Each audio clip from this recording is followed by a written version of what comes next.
2024 60% already complete ആയി.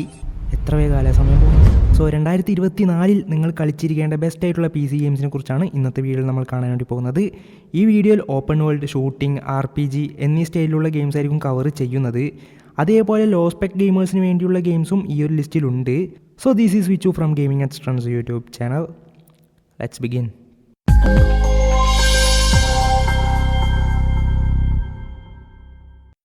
Sleeping ഡോഗ്സിൽ നിങ്ങൾ വെയ്ഷൻ എന്ന അണ്ടർ കവർ കോപ്പായിട്ടാണ് കളിക്കാൻ പോകുന്നത്. ഗെയിമിൽ മാർഷ്യൽ ആർട്സ്, ഫൈറ്റിംഗ്, ത്രില്ലിംഗ് ആയിട്ടുള്ള കാർ ചേസസ്, ഗ്രിപ്പിംഗ് ആയിട്ടുള്ള സ്റ്റോറിയൊക്കെ ഉണ്ട്. ഒരു പക്ക ആക്ഷൻ ഗെയിമാണിത്. ഓൾസോ സ്റ്റോറി വൈസ് ഡെപ്തായിട്ട് തന്നെ കുറേ കാര്യങ്ങൾ കാണിച്ചിട്ടുണ്ടാവും. നമ്മൾ വെയ്ഷനായിട്ട് ഹോങ്കോങ്ങിലെ ഡേഞ്ചറസ് ആയിട്ടുള്ള അണ്ടർ വേൾഡിലോട്ട് യാത്ര ചെയ്യാൻ വേണ്ടിയാണ് പോകുന്നത്. ബിസി ആയിട്ടുള്ള മാർക്കറ്റ്സ്, ടെമ്പിൾസ് എന്നിങ്ങനെ കുറേ കാര്യങ്ങൾ ഗെയിമിലുണ്ട്. ഓൾസോ ഫ്ലൂയിഡ് ആൻഡ് സിനിമാറ്റിക് ആയിട്ടുള്ള കോമ്പാറ്റ് സിസ്റ്റമാണ് ഗെയിമിൽ കാണാൻ പറ്റുക. ഗെയിമിൽ മാർഷ്യൽ ആർട്സ് ടെക്നിക്സ്, ബ്രൂട്ടലായിട്ടുള്ള ടേക്ക് ഡൗൺസ്, എൻവിറോൺമെൻറ്റൽ അറ്റാക്സ് എന്നിങ്ങനെയുള്ള കാര്യങ്ങൾ നിങ്ങൾ മാസ്റ്റർ ചെയ്യാനും പറ്റും.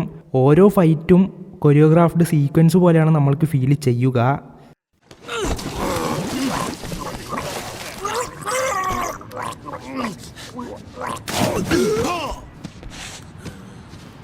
എൽഡർ സ്ക്രോൾസ് 5 സ്കൈറിം ഇതൊരു ആക്ഷൻ RPG വീഡിയോ ഗെയിമാണ്. നമ്മൾ ഡ്രാഗൺ ബോണായിട്ട് ഈ ഗെയിമും വലിയ ഭംഗിയായിട്ടുള്ള വേൾഡും എക്സ്പീരിയൻസ് ചെയ്യാൻ വേണ്ടിയാണ് പോകുന്നത്. നമ്മൾക്ക് ഈ ഗെയിമിലെ ഡ്രാഗൺസിൻ്റെ സോൾ അബ്സോർബ് ചെയ്ത് അവരുടെ പവേഴ്സും എബിലിറ്റീസും യൂസ് ചെയ്യാൻ പറ്റും.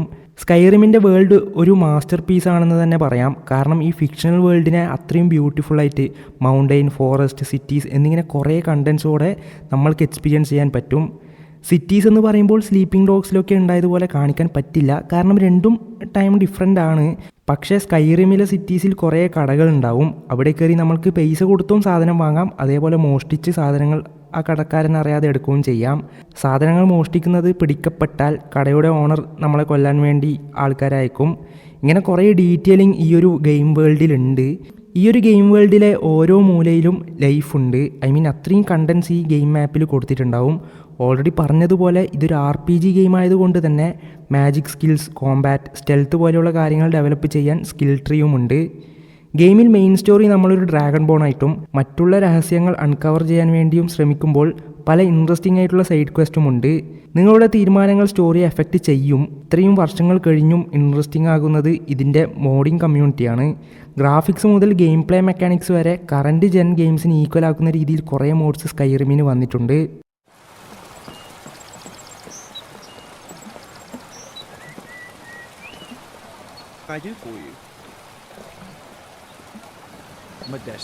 ഹോഗാർട്സ് ലെഗസി ഇതും ഒരു ആക്ഷൻ RPG ഗെയിമാണ്. ഇതിൽ കസ്റ്റമൈസേഷനാണ് ഒരു മെയിൻ എലമെൻ്റ് ആയിട്ട് കാണുന്നത്. നിങ്ങൾക്ക് നിങ്ങളുടെ house, want, as usual appearance എന്നിങ്ങനെ എല്ലാം ഡീറ്റെയിൽ ആയിട്ട് കസ്റ്റമൈസ് ചെയ്യാൻ പറ്റും. Yes, of course game set ചെയ്തിട്ടുള്ളത് ഹോഗാർട്സ് സ്കൂൾ ഓഫ് വിച്ച് ക്രാഫ്റ്റിലാണ്. സ്റ്റോറി നടക്കുന്നത് 1800 കാലഘട്ടത്തിലാണ്. ഗെയിം വേൾഡിലെ ഡീറ്റെയിലിംഗ് ഒക്കെ നല്ല രീതിയിൽ തന്നെ കൊണ്ടുവന്നിട്ടുണ്ടാവും. സീഫു എഗെയിൻ ലിസ്റ്റിലൊരു martial arts related game. Sifu ഒരു ബ്രൂട്ടലായിട്ടുള്ള ആക്ഷൻ ഗെയിമാണ്. അത്യാവശ്യം ഹാർഡായിട്ടുള്ള ഒരു ഗെയിമും കൂടിയാണ്. ഗെയിമിലെ സ്റ്റോറി വളരെ സിമ്പിളായിട്ടുള്ള ഒരു റിവെഞ്ച് സ്റ്റോറി ആണെങ്കിലും ഇതിലെ ഗെയിം പ്ലേ മെക്കാനിസമാണ് മികച്ചു നിൽക്കുന്നത്. ഗെയിമിലെ എനിമീസിന് വെറുതെ പോയിട്ട് തല്ലിയിട്ട് ഗെയിം ഫിനിഷ് ചെയ്യാൻ പറ്റില്ല. ഓരോ മെയിൻ ബോസിന് ഏറ്റ പോലെയും അതിനു മുന്നേ ഉള്ള എനിമീസും സെറ്റ് ചെയ്തിട്ടുള്ള ലെവലിൻ്റെ എൻവിറോൺമെൻറ്റും ചേഞ്ച് ആയിക്കൊണ്ടിരിക്കും. സോ എനിമീസിൻ്റെ അറ്റാക്കിംഗ് സ്റ്റൈലും എൻവിറോൺമെൻറ്റും നമ്മൾ യൂസ് ചെയ്ത് നിരീക്ഷിച്ചിട്ട് വേണം ഗെയിമിൽ തിരിച്ചടിക്കേണ്ടത്. ഗെയിമിൽ നമ്മൾ ഓരോ പ്രാവശ്യം മരിക്കും തോറും റീസ്റ്റാർട്ട് ആവും. അതൊരു ചെക്ക് പോയിൻ്റ് നിന്നാണ് തുടങ്ങുക. പക്ഷേ ഓരോ പ്രാവശ്യം മരിക്കുമ്പോഴും നമ്മൾക്ക് ഏജ് ഇൻക്രീസ് ആയിക്കൊണ്ടുവരും. മാക്സിമം 68 or 70 വരെയാണ് പോവുക, ശരിക്കും ഓർമ്മയില്ല. ആ ഒരു റേഞ്ച് വരെ പോയതിന് ശേഷം നമ്മൾ കംപ്ലീറ്റ് ആയിട്ട് മരണപ്പെടും. മരിച്ചതിന് ശേഷം ഗെയിം ആദ്യം മുതലേ സ്റ്റാർട്ടാവും. അതായത് ഫ്രഷ് ആയിട്ട് ഫ്രം സ്ക്രാച്ച് ഗെയിം ആദ്യം മുതലേ സ്റ്റാർട്ടാവും. എനിമീസിനെ അടിച്ച് വീഴ്ത്തുമ്പോൾ നമ്മൾക്ക് വലിയ രീതിയിലുള്ള സാറ്റിസ്ഫാക്ഷൻ തന്നെ ലഭിക്കുന്നതാണ്. കാരണം ഫൈറ്റിംഗ് ആനിമേഷൻസും SFXും ഒക്കെ നമ്മളെ ഈ ഗെയിമിലോട്ട് കണക്ട് ചെയ്യാൻ അത്രയും സഹായിക്കുന്നുണ്ട്.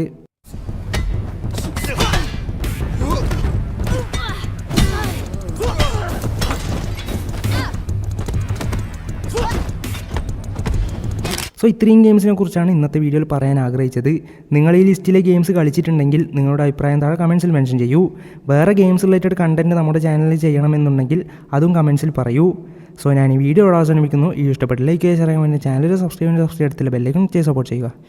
ഇനി വേറൊരു നല്ല വീഡിയോ കാണുന്നത് ഇങ്ങോട്ട് from gaming at strons. Peace out.